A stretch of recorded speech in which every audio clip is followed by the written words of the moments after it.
यंदाच्या विधानसभा निवडणुकीत 132 जागा जिंकत भाजपने ऐतिहासिक विजय मिळवला। या उल्लेखनीय यशानंतर पक्षात संघटनात्मक बदलांचे संकेत मिळत आहेत।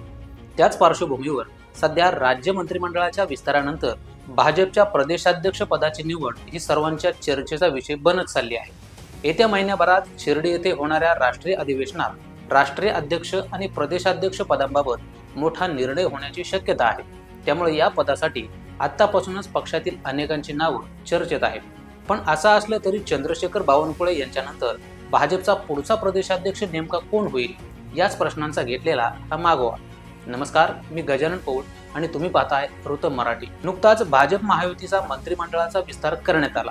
यामध्ये अनेक तरुण आणि कर्तृत्ववान चेहऱ्यांना संधी देण्यात आली। यंदा भाजपचे प्रदेशाध्यक्ष चंद्रशेखर बावनकुळे यांचीही मंत्रिमंडळात नियुक्ती करण्यात आली आहे। त्यामुळे त्यांचं प्रदेशाध्यक्ष पद रिक्त झालं आहे।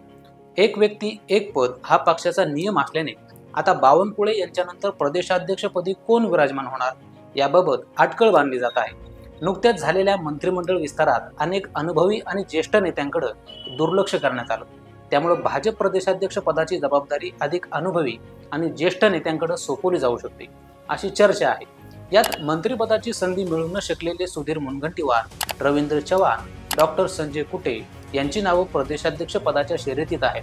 त्यात रवींद्र चव्हाण यांचं नाव प्रदेशाध्यक्ष पदासाठी सर्वाधिक चर्चेत आहे। पुढच्या महिन्यात 12 जानेवारीला शिर्डी येथे भाजपचे प्रदेश अधिवेशन होणार आहे। या अधिवेशनात केंद्रीय गृहमंत्री अमित शहा आणि राष्ट्रीय अध्यक्ष जे.पी. नड्डा उपस्थित असणार आहेत। तेव्हा या दोन्ही बड्या नेत्यांच्या उपस्थितीत रवींद्र चव्हाण यांच्या नावाची अधिकृत घोषणा केली जाऊ शकते। तेव्हा या दोन्ही बड्या नेत्यांच्या उपस्थितीत रवींद्र चव्हाण यांच्या नावाची अधिकृत घोषणा केली जाईल असं बोललं जाते। पण रवींद्र चव्हाण नेमके कोण आहेत, त्यांची राजकीय कारकीर्द कशी राहिली आहे तेही जाणून घेणं गरजेचं आहे। तर मुख्यमंत्री देवेंद्र फडणवीस यांचे विश्वासू नेते म्हणून रवींद्र चव्हाण यांची ओळख आहे। तसंच चव्हाण हे ठाणे जिल्ह्यातील डोंबिवलीचे आमदार असून नुकत्याच झालेल्या विधानसभा निवडणुकीत ते चौथ्यांदा विजयी झाले आहेत। पण सर्वप्रथम 2007 मध्ये ते कल्याण डोंबिवली महापालिकेचे नगरसेवक म्हणून निवडून आले होते। याच वर्षी ते स्थायी समितीचे सभापती देखील झाले। पुढे 2009 मध्ये चव्हाण हे पहिल्यांदा विधानसभेवर निवडून आले। त्यानंतर 2014 मध्ये दुसऱ्यांदा आमदार म्हणून त्यांनी शपथ घेतली। 2015-16 मध्ये मुंबई भागात भाजपला महापालिकेत चांगलं यश मिळालं, त्यामुळे त्यांना राज्यमंत्री पदही देण्यात आलं।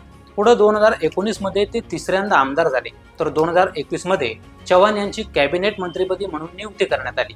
एकनाथ शिंदे यांच्या सरकारमध्ये ते सार्वजनिक बांधकाम मंत्री म्हणूनही कार्यरत होते। मात्र मुख्यमंत्री देवेंद्र फडणवीस यांच्या मंत्रिमंडळ विस्तारामध्ये त्यांना संधी मिळू शकली नाही। तर दुसरीकडे आताचे भाजपचे प्रदेशाध्यक्ष चंद्रशेखर बावनकुळे यांना मंत्रिमंडळात महसूल मंत्रीपद मिळालं आहे।